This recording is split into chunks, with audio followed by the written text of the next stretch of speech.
Fireworks are dangerous, and so are matches. So how can we get ourselves away from the fireworks while we're lighting them? That's what today's tutorial is going to help us do.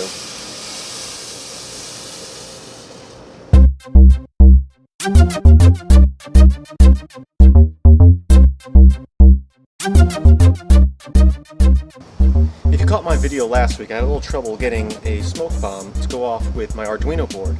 And I couldn't figure out why at first. I finally got it going by hooking directly into the 5-volt on the Arduino board.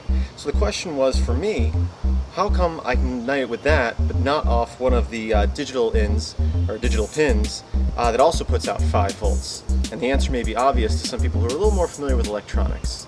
And the reason is that it's not the voltage that matters, it's the amps. And the amp out on the digital pins is lower than the amp out on the 5 volt. So how do we get around this problem? The answer is simple. A transistor. A transistor has 3 pins on it, and basically what it does is it allows you to control a higher flow of electricity with a lower flow. And the way this works is the transistor has 3 pins on it. One for the positive of the higher voltage, or amps, and a ground, but in between the two is a 3rd pin for a lower voltage. And the way I get this to work in this project is I connect the positive end to the 5 volt pin on my Arduino, the ground to the ground, and then I connect the middle pin to one of the digital pins. And what happens is the higher voltage, or the higher amps, the higher flow of electricity, does not flow through until it gets that signal from the digital pin. So the electricity is being supplied from the 5 volt, but it's being controlled by the digital pin. To make this project a little more easy to put together and to work towards my goal of making a smaller igniter, I'm going to be using the Arduino from Adafruit Industries.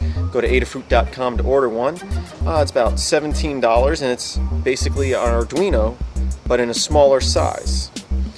Okay, unlike some of my videos, I'm going to put this together, and it's not going to be sped up because this isn't a kit. This is my own little design here, and we're going to go over the hardware, and I'll show it to you, and then in the next video we'll go over the software part of it, the program part of it. First thing we need is a breadboard and our Arduino. I'm going to set that into the breadboard right there.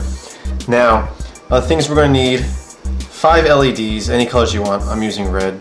A transistor, a 2N transistor. I'll have in the description exactly which one this is because there are different types, but 2N. And we're going to have 3 jumpers in this case here. And then these are what I'm using to ignite. They're called Predators. They're E-fuses. It's just what my local fireworks store had. I got 30 of them for $6. And the way they work, they're wrapped up like this. And basically these are the reload packages. You can actually buy the detonator for this, which is basically what we're making. The device that ignites these normally is $15, which is roughly what this costs us. Benefits to having that is that it does have a wireless remote. Benefits of this is it's open source. You make it yourself. You can modify it to do lots of different things. You could make it wireless, but that would up the price some more. But we're going on a timer based in this scenario. So you can see it has a very long cord just wrapped around here. And then when we get to the end of it, we'll pull it out, and we've got 5 little detonator clips here, and they clip kind of like clothespins that you clip around the fuse. So what I'm going to do is I'm just going to work this apart. It snaps off, and then I can just pull one of the fuses off the others. So just go all the way down, and there we go. Throw the rest of them aside.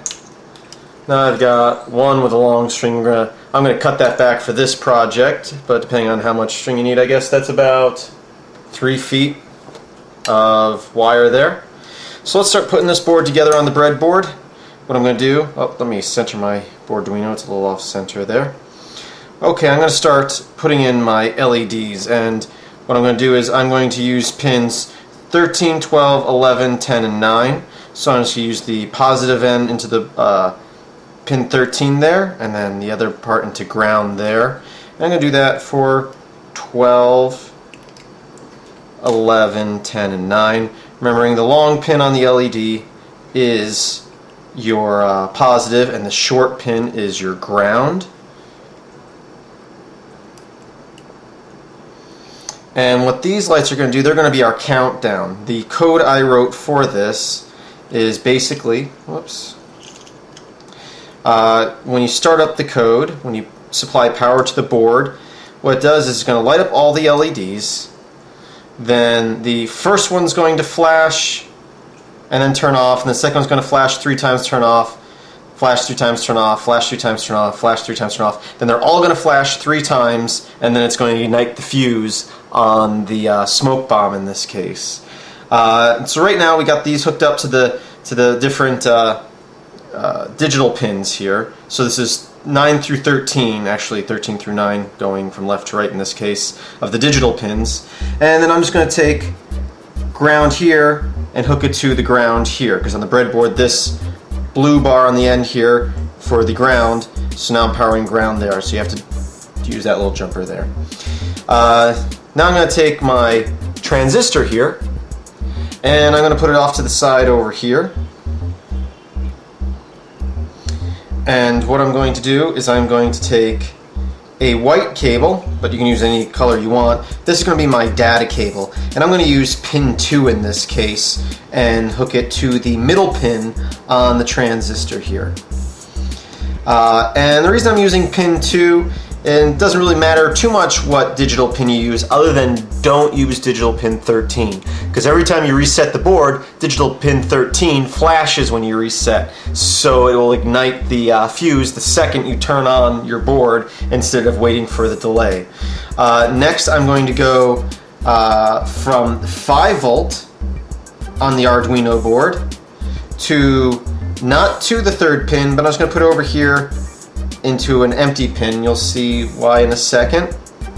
Then I'm going to go from the ground on the Arduino to the 3rd pin there. Now I'm going to go back to my E-fuse here, and I'm just going to snip off, make it a little bit shorter just for this project, but in some cases you may want the longer cord. And I'm going to pull the 2 cords apart, like so, just a little bit, and strip a little bit of the insulation off the end here. There we go. And it doesn't matter which end goes in which, but I'm going to put one into the positive here. And the wire on this is pretty thin, so sometimes it's a little hard to get in there. In my final product, I'm probably going to make connectors for this. But we're going to put one end into the positive and one into the 1st or 3rd pin, depending on which way you're going, on the transistor. And that will be our setup. At that point, once we power the board, we'll start, as I said, flash, all the LEDs will come on, and the first one will blink 3 times, turn off, second one will blink 3 times, turn off, all the way down, then they'll all blink 3 times, and then light our smoke bomb. So let's go give it a try.